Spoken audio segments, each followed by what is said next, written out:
Good afternoon, good morning, or good evening. It depends on when you're watching this presentation. My name is Heather Took, and today I will be discussing how child abuse serves as a gateway to middle adult incarceration, some ways to lower future incarceration rates, and who should be on the forefront of these changes within our society today. Child abuse victims often exhibit maladaptive coping skills that are developed in childhood and early adulthood.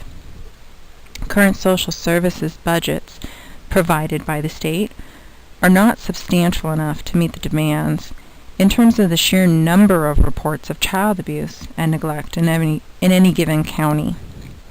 And by providing more funds to state-sanctioned social services specifically designed for child abuse and neglect victims 18 years of age and under, we will be able to mitigate costs associated with incarceration that are born out of the second and third order effects of maladaptive coping skills, which are derived from a lack of services as a victim of child abuse or neglect. Here we have abused or neglect equals poor choices. Well, those poor choices can also lead to illegal activities.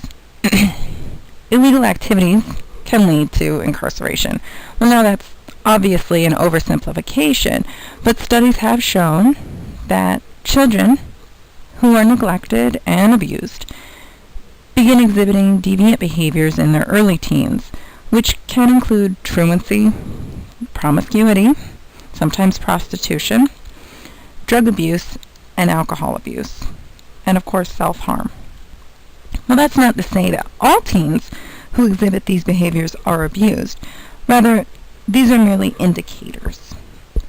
Abused and neglected children are often not taught healthy outlets or coping strategies, so they naturally develop them on their own. And this too often leads to second-order effects, such as the alcohol consumption, potential drug use, the promiscuous lifestyle, or skipping school. These deviant behaviors work for them as a coping strategy in the beginning, and oftentimes it works for many years. However, these same behaviors disrupt their decision-making process and developmental growth, which eventually causes their symptoms to be amplified rather than reduced. In short, these maladaptive behaviors work for them. It reduces their stress, so they continue to fall back on those same behaviors. But eventually, those same behaviors begin to cause them stress rather than reducing the original stress. But because they've never been taught healthy coping strategies or outlets, they may continue to use all that they know, which causes a vicious cycle. Additionally, these behaviors are cause for juvenile detention, and juvenile detention is a strong indicator for future incarceration. Here we have the revolving door of prison. We've all heard of that. Abused and neglected equals poor choices, like I said earlier, and those poor choices can eventually lead to incarceration. Now, these choices are attributed to the coping strategies that are learned as children. And those coping strategies are particularly self-destructive in nature when we're talking about those who are abused. Now, you may be saying, so what? Why do I care? People make choices, and they're rewarded or punished accordingly. And even in the absence of, quote, good parents, society still makes it clear what's expected of their citizens. We have laws. Laws should be followed. What am I going to do about it? Well, think of this. Each of the 1.3 million inmates that we average annually here in the United States, it costs taxpayers, that's you and me, about $28,323 each year per inmate. Now, when adding that all up, that's over $36 billion. That's with a B. $36 billion every single year. Now, if we were to pay for the extra services for abused and neglected up front, we as taxpayers will pay considerably less for their incarcerated futures, because ideally they won't be incarcerated. Furthermore, those potential inmates, instead of being inmates, will be contributing members of society, rather than using this revolving door of prison.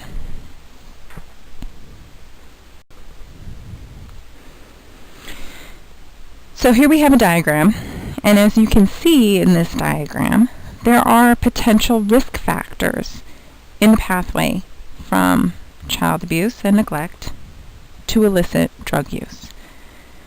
And it's important to note that while this is a widely accepted model of second-order effects leading to drug abuse, this is not merely a linear model. Additionally, it's also more often applied to women. Drug use can exacerbate the delinquency or crime.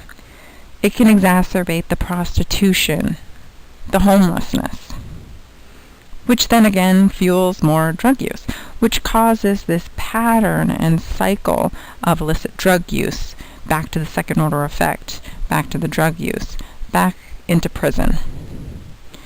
Now, social exchange theory would explain this pattern of behavior in that the person weighs the benefits and costs of drug use and eventually comes to the conclusion that the pros of using the drugs outweighs the cons of potentially getting caught for prostitution or for the crimes that they commit in order to get the money to use the drugs.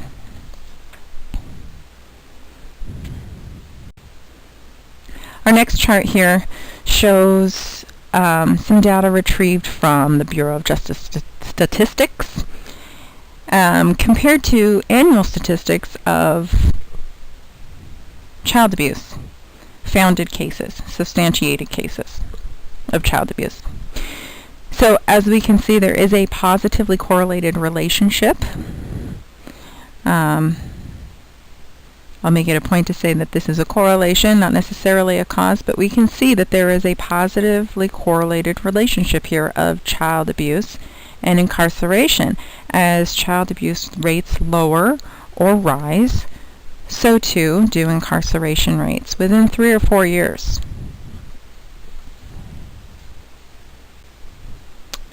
First line of defense. Who's our first line of defense for child abuse?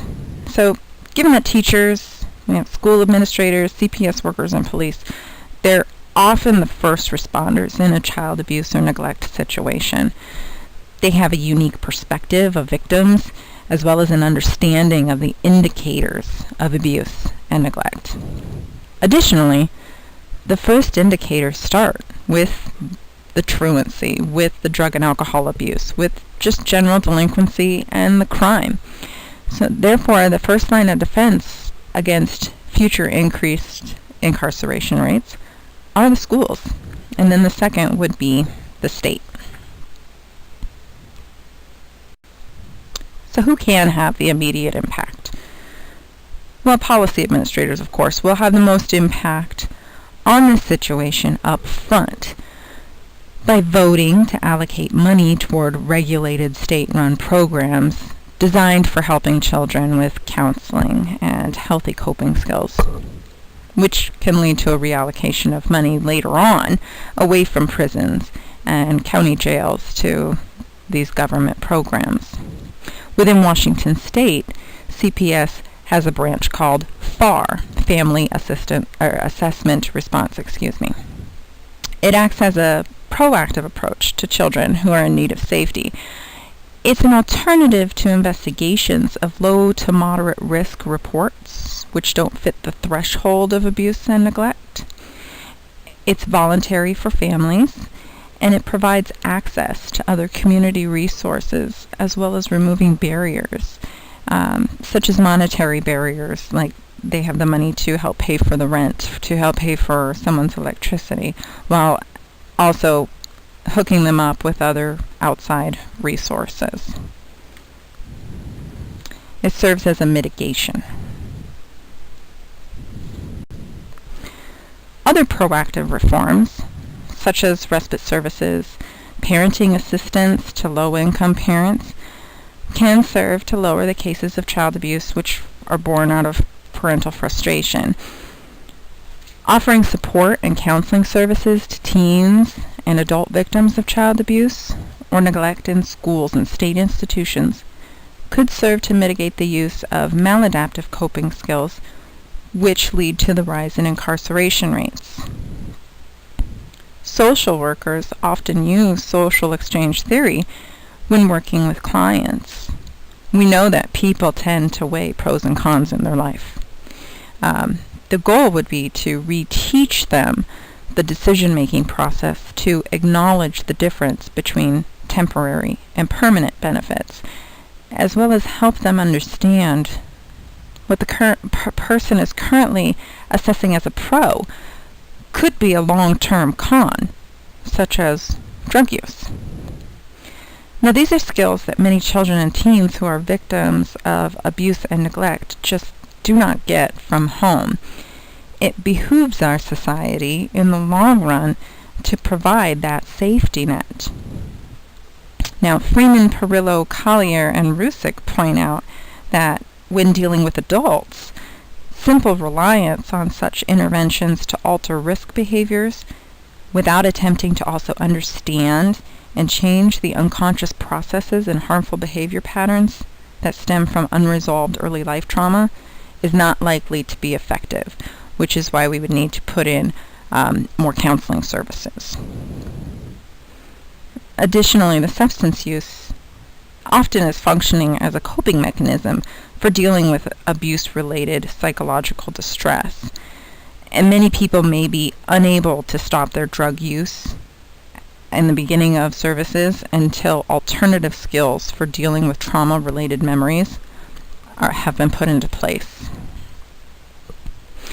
Now on this slide also we see life skills classes, and a lot of people say life skills should be taught at home. They shouldn't have to be giving people life skills classes. Well, what happens when a child doesn't get that in the home? Where's the safety net for those children? While children and young adults have choices, we know we all have choices, so do we. We can choose to ignore the research and the statistics that suggest that without a proper hand up in life, people will choose and figure out their own coping strategies that are often self-destructive and illegal. Or we can make possible to a child what he or she thought was impossible by investing in school and state programs. What would happen if child victims of abuse and neglect were given the proper guidance, counseling, coping skills, and services through the schools and state-run departments of social services?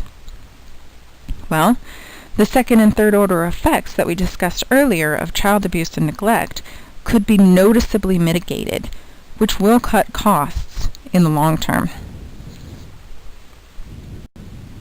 Speaking about costs, that's always the bottom line. Bottom line is budget, especially when we're talking about state-sanctioned programs. Well, who's going to pay for it?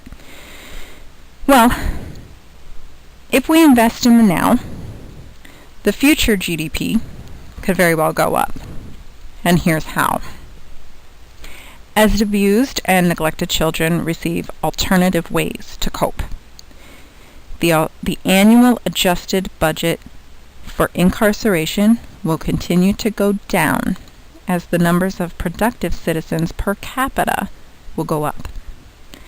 As the incarceration rates fall in a given state, the budget needed for jails and prisons will lower, thereby freeing up that money for reallocation to other programs. According to Zarkin and his colleagues, the state prison system held approximately 1.3 million people. And that's not to include jails. That's not to include the federal incarceration system. We're talking state only. And approximately 50% of state prisoners meet the criteria for a diagnosis of drug abuse or dependency. And only about 10% receive clinically or medically based substance abuse treatment while incarcerated. Now, of that 50%, half of the women had childhood sexual abuse. And most were victims of childhood interpersonal violence. Far fewer of the men with substance abuse claim to have had child abuse, and that was at approximately 28%. We do know that treating substance abusing state prisoners while they are incarcerated has the potential to yield substantial public health and economic benefits, because after they get out of prison, they're no longer addicted because they've taken these addiction courses.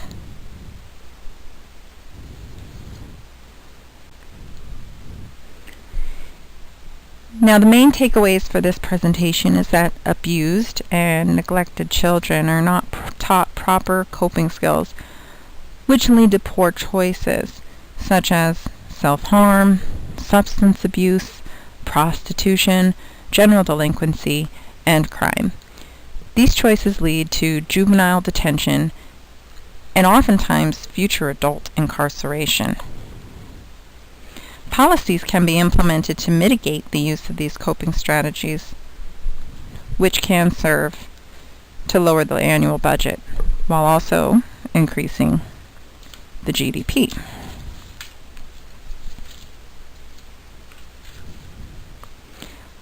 Our society is quick to punish when someone commits a wrongdoing. But what if we were to change that model slightly? If child victims of abuse and neglect were given the proper guidance, the counseling, the coping skills, and services, our nation would be able to mitigate those potential second and third order effects caused by child abuse and neglect, thereby mitigating our costs down the road. Current policies and state services, they're not nearly as robust enough to relieve the immediate crises of child abuse, let alone the second order effects that occur years later down the road. Rather, the lack of proper coping skills is punished through the correction system, and it continues to be ignored as a symptom and treated as the problem. Proactive reforms, such as providing the respite services, such as providing the parenting assistance to low-income parents, as well as offering support and counseling services to adult victims of child abuse or neglect, particularly in prisons and other state institutions, will serve to lower the cases of child abuse born out of parental frustration, as well as the use of the maladaptive coping skills from the childhood victims. By implementing the policies outlined herein, we will see incarceration rates fall. And as that happens, the budget will be lower in that particular area, thereby freeing up that money for reallocation. The bottom line here is that we want to work toward more people in the workforce and fewer incarcerated. Putting a heavy investment in our youth will not only save their future, but it also can serve to better our society in the long run by mitigating second and third order effects of juvenile delinquency. Thank you.